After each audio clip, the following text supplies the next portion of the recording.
flow. So I invite you now, as we prepare to join our hearts and our minds together, to go ahead and close your eyes if that is comfortable for you.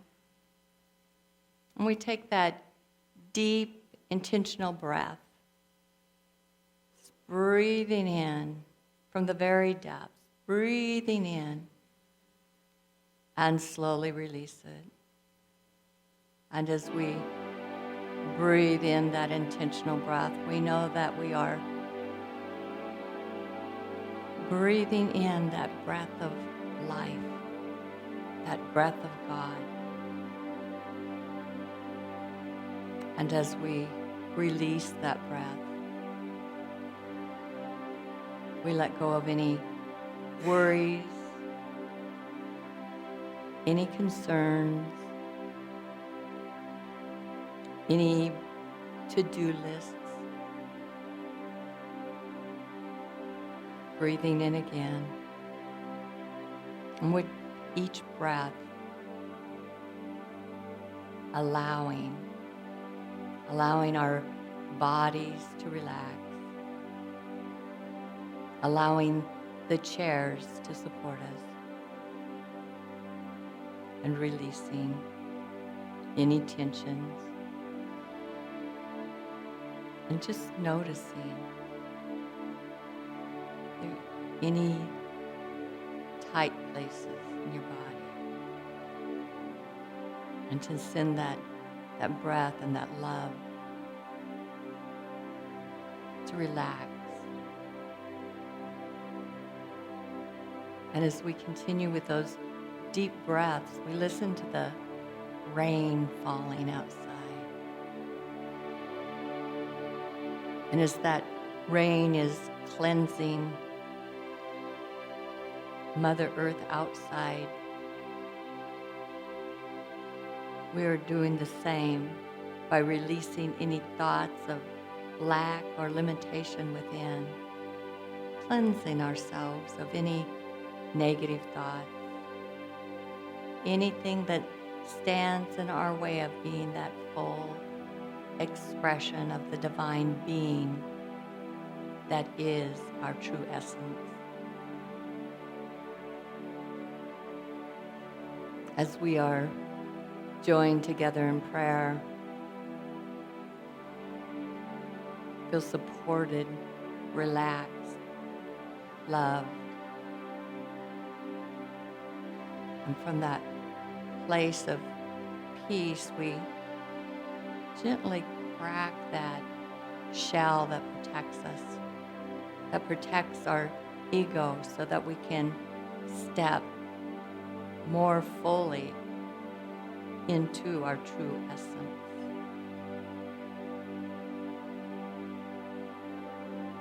As we let go of the ego, we can see and hear clearly, and our hearts quicken, and we deepen our mindfulness so we may easily choose when heaven lies in this moment and in this place. When we become still enough, when we become expectant enough, we can discern the voice of Spirit. We can discern the voice of our own inner divinity. So we pause in this day, turning inward to that sanctuary that lies within each and every one of us. And as we do, I invite you to have these words as your words. I am guided clearly for my next step. I release all thoughts and limitation. I am guided clearly in the silence.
And now, as we gently and slowly bring our attention back to this time and this place, we continue to let the rain be our reminder to let go of any thoughts of lack or limitation that may get in our way. And we remember that as we step out of the shell of ego, we see clearly. So again, we affirm, as I step out of the shell of the ego, I see clearly. I make wise decisions and claim my good. And so it is. Amen.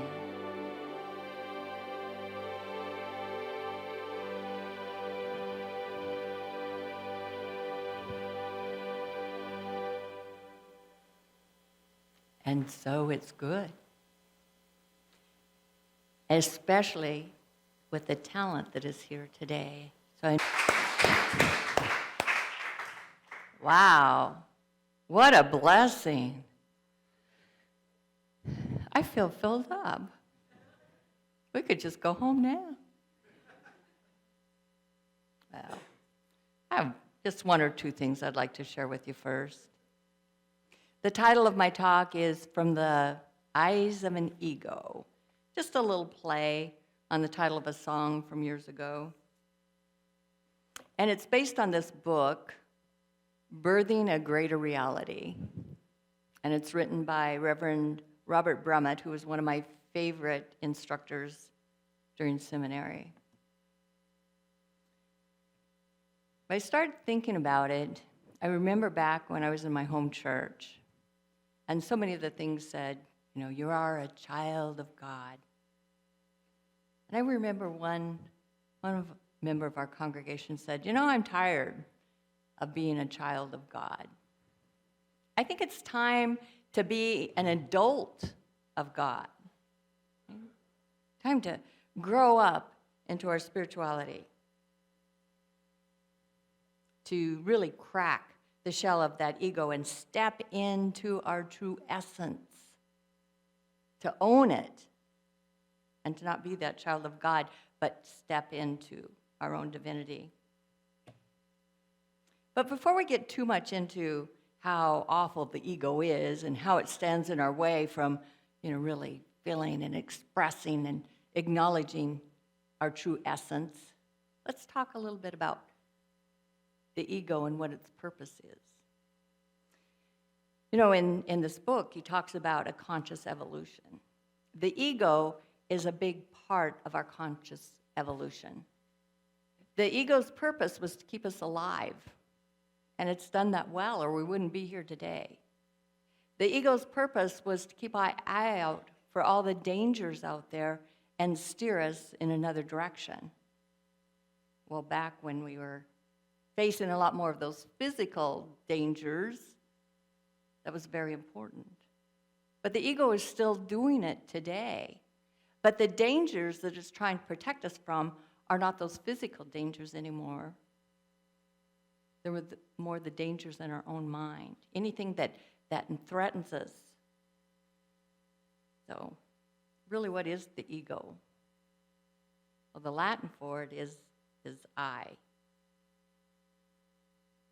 The I. But what is this I? So, Anais Nin says that we don't see things the way they are. We see things the way we are.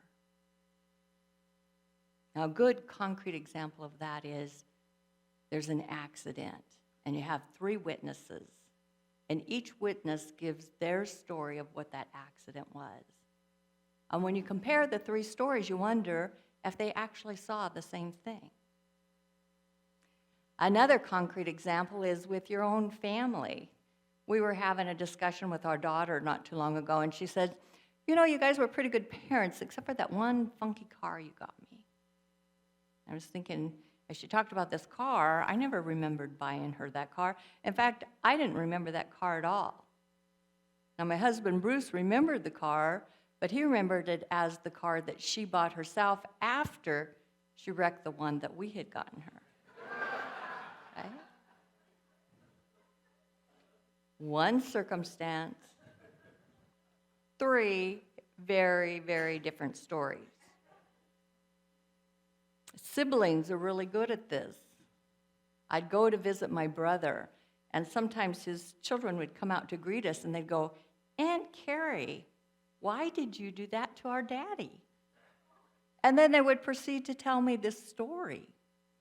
Now, that wasn't the story I remembered. But good aunt that I was, I didn't correct them. But I did have a conversation with my brother. And he said, why do we remember stories so differently? And I told him, Ricky, we're always going to remember the stories where we're right. I'll remember when I was right and you were wrong, and you're going to remember the other way. It's our ego's way of protecting us. Right? So I would like you to pause for a moment and just think in your own life. Either a partner, a sibling, a longtime friend, and just think about a time where you might have been reminiscing and the stories were quite different. Does everybody have one? Yeah? We do that because we see the world not the way it is, but the way we are. So that ego, the eyes of that ego, that I. What is that I? Who is this I? You know, when somebody asks who you are, when you start answering that question, who am I? It's easy to come up with roles and descriptions, with attributes, with our thoughts and our feelings. But then it always comes back to the question, who is the I having these thoughts? Who is the I having those feelings? It's kind of like, have you ever been into one of those deep caves and you get in far enough and you have the guide so you see where you're going, but then when they get you in there, they turn out the light? You can put your hand in front of your face and you can't see it. And then they turn the flashlight on. And with that flashlight, you can spread it, look all around in the cave until you can see everything except for one thing. One thing you'll never be able to see in the cave with the flashlight. And that's the flashlight itself. You can never see the source of the light. And that's the way with the I. The I is searching, but it's a subject looking for itself as an object. It can't do it. I want to read you something from one of my most favorite authors, Anonymous. You thought I was going to come up with something else, didn't you? All right.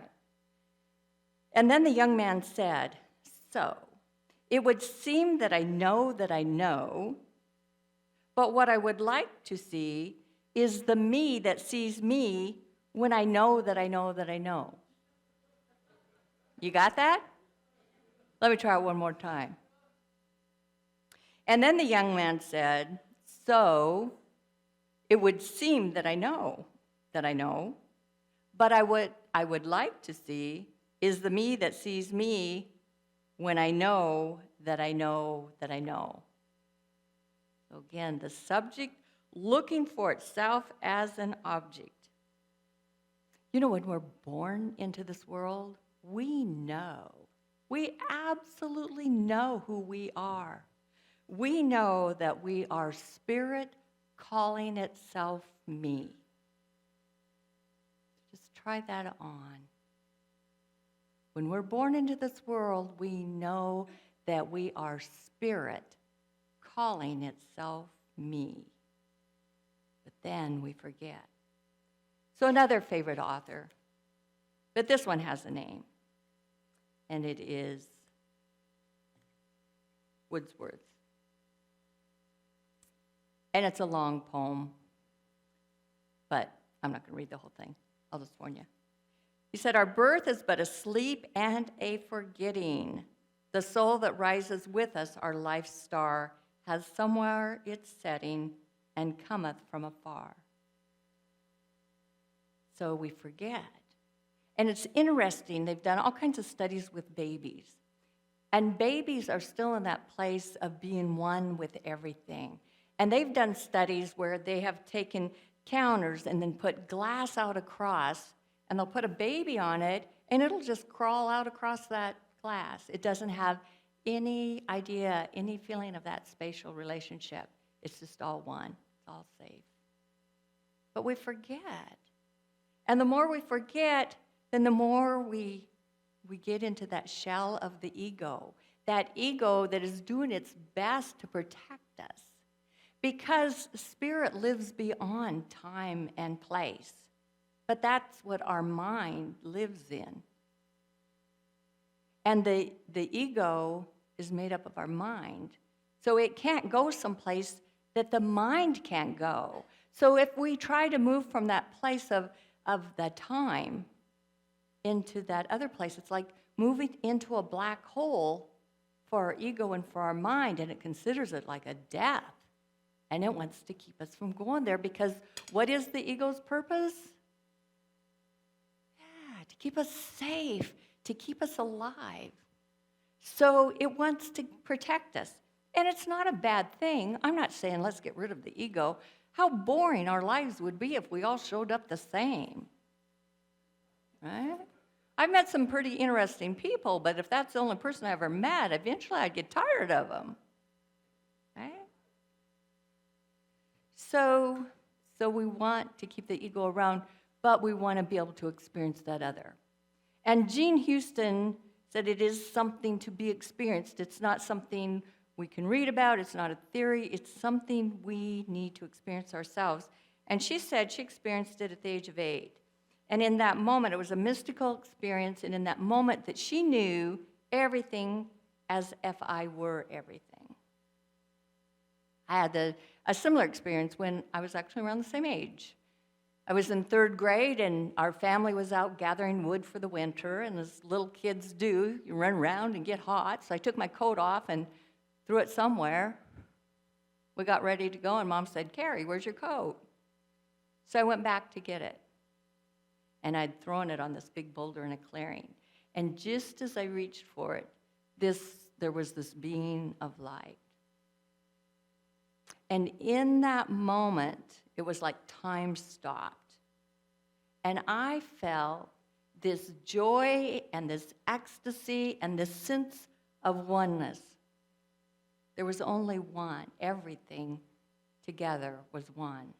And it's an experience that happened, we'll say a few years ago, but it's one that I've never forgot.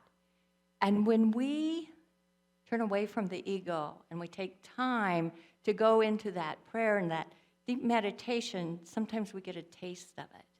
Sometimes longer, and sometimes it's just that moment. But that's all it takes. Just that moment to remind us our true essence, spirit, calling itself me. So, we don't want to get rid of the ego. That's how we show up in the world, the different personalities. But here's the thing. We don't want the ego to be in the driving seat, right? So it's part of that awareness. Who is driving in this moment? Is it my ego? Am I responding from that ego, trying to keep me safe? Or am I responding with open heart from my true essence of spirit? Sometimes you can think of it this way.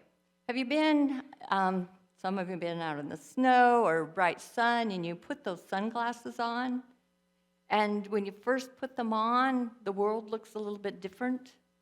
But then after you've worn them for a while, it's like, that's just the way it is. That's just the way the world is. And that's what we do. We see the world a certain way, and then we make up stories. But then we forget that we made up those stories, and we live as if they were the truth. So today I invite you to kind of question those stories a little bit. Is it really the truth? Or is it a story that the ego helped make up to protect us? It's time to take those glasses off,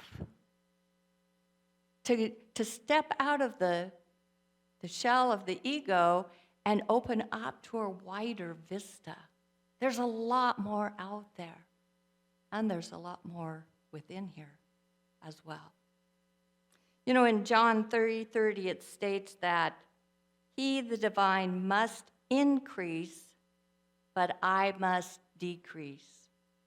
My ego must decrease so my spirit, my divinity, can increase. So, it's an ongoing process. It's all about practice, right? Not perfection. So we start off with becoming aware of our own worldview. What is the belief system? And is it really true? And then looking at our purpose.